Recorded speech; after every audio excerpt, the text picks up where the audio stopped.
आप सभी को मेरे उत्तर पूर्व राज्यों की ओर से और मेरे जो निजी राज्य है अरुणाचल प्रदेश की ओर से और मेरे समुदाय निशी समुदाय की ओर से आप सभी को सादर प्रणाम।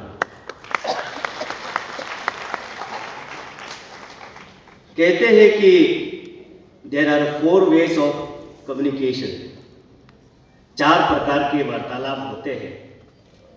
One is mind to mind communication, जो दिमाग से दिमाग की बातें होते हैं। ज़्यादातर उसमें बुद्धिमानी और चतुराई की बात होती है। दूसरी वर्बल कम्युनिकेशन, बातें बातें में चाहे उस बातों का मान्य है कि नहीं, फिर भी बातों बातों से कम्युनिकेशन होते हैं। तीसरी हार्ट टू हार्ट कम्युनिकेशन, दिल से दिल की बातें, जिसमें आपको ना शब्दों का ना भाषा का महत्व होता है। महत्व होता है तो भावनाओं का, जो आपके नज़र में प्रकट होते हैं, नज़र से बयान होते हैं। शायद मोहम्मद रफ़ी जी के गाना भी हमने सुने थे। वो बात दिल की कही नहीं जाती, वो नज़र से बयान होती है। तो दिल की कम्युनिकेशन। और चौथे और आखिरी कम्युनिकेशन है सोल टू सोल कम्युनिकेशन, आत्मा और आत्मा की बातें, वो ऊंचे स्तर के बातें होते हैं। तो मैं यहाँ पर तीसरी कम्युनिकेशन पे जाऊँगा, क्योंकि ना ही मेरी हिंदी इतनी अच्छी है, ना ही इतनी अंग्रेजी इतनी अच्छी है, लेकिन मानता हूँ कि दिल के पक्के अच्छे हैं, सच्चे और अच्छे हैं। इसलिए ना ही मेरे उच्चारण पर जाइए, ना ही मेरे भाषा पर जाइए, लेकिन मेरी भावनाओं पर आप प्रकाश डालिए। मैं आप लोगों के समझ क्या कहना चाहता हूँ, आप लोगों के साथ क्या बांटना चाहता हूँ, आप लोगों के साथ क्या सीखना चाहता हूँ, वो भावनाओं को आप समझें, उस भावनाओं को आप मेरी नज़र से देखें। ये आप सबसे मेरा दरखास्त है। और यही भावनाओं का हम जितने भी जनजाति समुदाय है, ट्राइबल कम्युनिटीज जो है, वो भावनाओं पर जीते हैं, भावनाओं के कदर करते हैं। और यही हमारी संस्कृति रही है, हमारे भारत के भी यही संस्कृति है। लेकिन कभी कभार यही हमारे भावनाओं का गलत फायदा उठाते हैं लोग। जैसे अंग्रेजों ने हमारे इसी भावनाओं का फायदा उठा के 200 साल हमको शासन किया। 200 साल शासन काल में जितना प्रभाव उन्होंने हमारे पूर्वोत्तर जिले पर डाला नहीं है, वो भारत छोड़ने के बाद 71 साल भारत छोड़ने के बाद अब भी उसकी संस्कृति से, उसके धर्म से हमारे पूर्वोत्तर के लोगों पर और हम सभी को गुलाम बना रखा है, उनके संस्कृति से और उनके धर्म से। तो ये हमारे उन भावनाओं का गलत फायदा उठाया है। अंग्रेजों ने औपचारिक रूप से 1839 में मिशनरीज कपल्स, जो Cyrus, mister and Mrs Cyrus के रूप में भेजा था नागालैंड पर, जिन्होंने बप्तिस्ट चर्च ऑफ नागालैंड का स्थापना किया। आज जो नागा बप्तिस्ट चर्च के द्वारा बहुत ही प्रसिद्ध है, तब से लेके अब तक मिशनरीज कभी पीछे मुड़ के देखा नहीं। वो आगे बढ़ते गए। अभी आलम इस तरह का है कि वहाँ मिजोरम, नागालैंड, मेघालय, वो 80% लोग क्रिश्चियनिटी बन चुके हैं। क्रिश्चियनिटी पर के धर्म अपने धर्म परिवर्तन कर चुका है।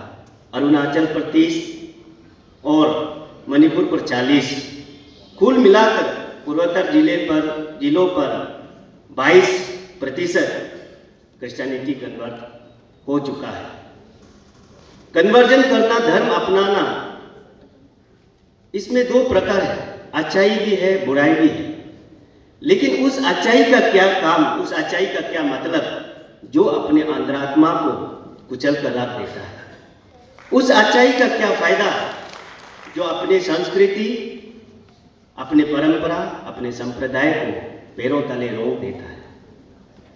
उसी तरह ही जो मिशनरीज का जो काम है अपने पूर्वोत्तर जिले पर हो रहे हैं, वहां हमारे सामाजिक व्यवस्था, आर्थिक व्यवस्था और राजनीतिक व्यवस्था का तहस नहस कर चुका है।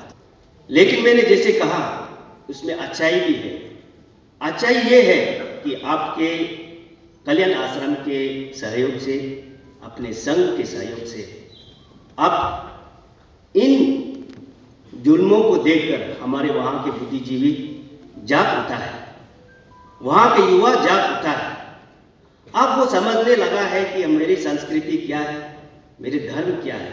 पहले हमें कहा जाता था कि आपके कोई धर्म नहीं है, पैरों को पूजा करने वाले, पत्थरों को पूजा करने वाले का कोई धर्म नहीं है, प्रकृति को पूजा करने वाले को निचले दर्जे के मानते थे। लेकिन अब आपके सहयोग से, कल्याण आश्रम के सहयोग से हमारे लोग उसको गहराई से अध्ययन करने लगा है, समझने लगा है कि हम प्रकृति के पुजारी कितने सर्वश्रेष्ठ और उचित पूजा है। हम प्रकृति को इसलिए पूजा करते हैं, हमारी मानना है कि प्रकृति में हम जितने भी जीव जंतु हैं वो प्रकृति, हमारे जीवन जो है प्रकृति पर निर्धारित है। उसके बिना, 5 महाभूतों के बिना हम नहीं जीते और हम मरने के बाद भी उन पर लीन हो जाना है। इसलिए जिसके बदौलत मेरा जीवन है और मरने के बाद जिसमें हमको लीन हो जाना है, अगर उसको मैं पूजा करता हूं तो वो सबसे सर्वश्रेष्ठ और सबसे उचित पूजा माना जाता है। अब हमारे लोग ये समझने लगा। उतना ही नहीं बल्कि ये प्रकृति पुजारी पूजा जो है, प्रकृति के जितने जो एलिमेंट्स, ये हमें जिंदगी की सबसे बड़ी सीख देते हैं। दूसरों के लिए देना, निस्वार्थ रूप से देना, निस्वार्थ रूप से दूसरों के लिए करना। जितने भी ट्रेडिशनल जो ड्रेसेस, जितने आभूषण हैं, उसमें एक एक आभूषण में, एक एक ट्रेडिशनल कस्ट्यूम में बहुत ही मूल्यवान आध्यात्मिक ज्ञान छुपा हुआ है। जैसे आप लोग देख रहे हैं मेरा ये, हम हमारे निसी भाषा में उसको ग्लोपा कहते हैं। ये बैम्बू से और केन से बनता है। इसको देखने से इसे साधारण सा लगता है, लेकिन उसमें अद्भुत सा ज्ञान, आध्यात्मिक ज्ञान छुपा हुआ। ये तभी वही लोग पहनता है जो एडल्ट एज अटेंड कर चुका होता है। आजकल तो बच्चे भी पहनते हैं क्योंकि लोग को उसकी गहराई मालूम नहीं है। लेकिन पहले हमारे पूर्वजों में सिर्फ जब जो एडल्ट एज अटेंड करता है वही पहनता है। वो इसलिए क्योंकि उस एज में आप अपने परिवार का रक्षा के लिए, अपने गांव की रक्षा करने के लिए, अपने समाज की रक्षा के लिए, अपने देश की रक्षा के लिए, अपने संस्कृति की रक्षा के लिए, अपने धर्म की रक्षा के लिए आप काबिलियत हो गए हो, तब जाके ये पहनता है। ये एक रेस्पॉन्सिबिलिटी से, एक दायित्ववान के निशान है। और ये जो हमारे इसमें हॉर्नबिल के पीक, आजकल वाइल्ड लाइफ प्रोटेक्शन की वजह से हम इसको फाइबर या लकड़ी से बनता है, लेकिन पहले जो हमारे वहाँ बहुत रहते थे तो हॉर्नबिल का पहना करता था। हॉर्नबिल का इसलिए कि ये हॉर्नबिल को हम मानते हैं बहुत सुंदर और कमिटमेंट वाले जरिया मानते हैं। तो इसको पहनने से आपको सिर्फ देखने में सुंदर नहीं होना चाहिए, बल्कि आपका विचार, आपका कर्म सुंदर होना चाहिए और आपका कमिटमेंट होना चाहिए। इस भावना से वो पहनते हैं। और यहाँ पे जो मोर के पंख और चिड़िया के जो पंख, ये इस बात का गवाह देते हैं कि आप जो है आजाद रूप से आप कोई भी निर्णय ले सकता है। चिड़िया जैसे, आजाद पक्षी जैसे आप निर्णय ले सकता है। और आपके जो निर्णय और आपके जो दायित्व है, आपके जो रेस्पॉन्सिबिलिटीज है, इतना आपको भारी महसूस ना हो, बल्कि उस तरह हल्का हो, उस तरह सुंदर हो जिस तरह चिड़िया के पंख हो। तो यही उसका ज्ञान है। इसको मालूम नहीं होकर कोई उसको आउटलैंडिश कहता है, कोई हिलेरियस कहता है, तो दुख लगता है कि अपने देश में इतना सुंदर ज्ञान को कोई मालूम नहीं, उससे और उसको इस तरह का परिभाषित करता है। तो ये सिर्फ मेरा नहीं बल्कि हमारे देश में पग पग पर, आपको कदम कदम पर इस तरह का आभूषण का आपको अद्भुत सा ज्ञान मिलता है। यही हमारे धरोहर है। इसी को हमारे पूर्वजों ने भी वंदना करते थे, अभिवंदन करते थे, और उसी को प्रोटेक्शन के लिए अपने जान का भी न्यौछावर करते थे। तो बहुत ही सही उसी भावनाओं को रखते हुए बहुत ही सुंदर हमारे पूर्व जो प्रधानमंत्री अटल बिहारी जी के बहुत सुंदर कवि उसके भावनाओं को प्रदर्शित करते हुए वो कवि है। भारत ये कोई भूमि का टुकड़ा नहीं है, ये जीता जागता राष्ट्र पुरुष है। ये वंदन की धरती है, अभिनंदन की धरती, ये अर्पण की भूमि है, ये तर्पण की भूमि। इसका नदी हमारे लिए गंगा है, इसका कंकर हमारे लिए शंकर है। हम मरेंगे भी इस भारत के लिए, हम जिएंगे भी इस भारत के लिए।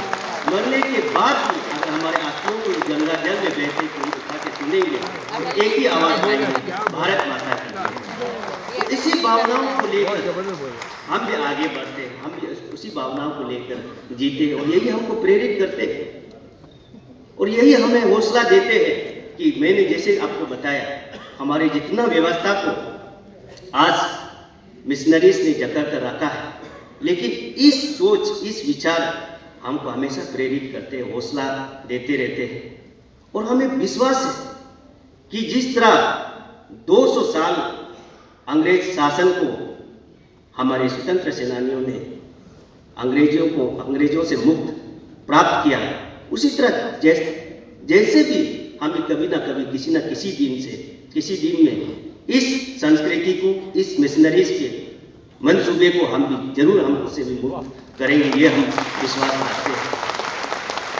रास्ता कठिन है लेकिन हौसला बुलंद है।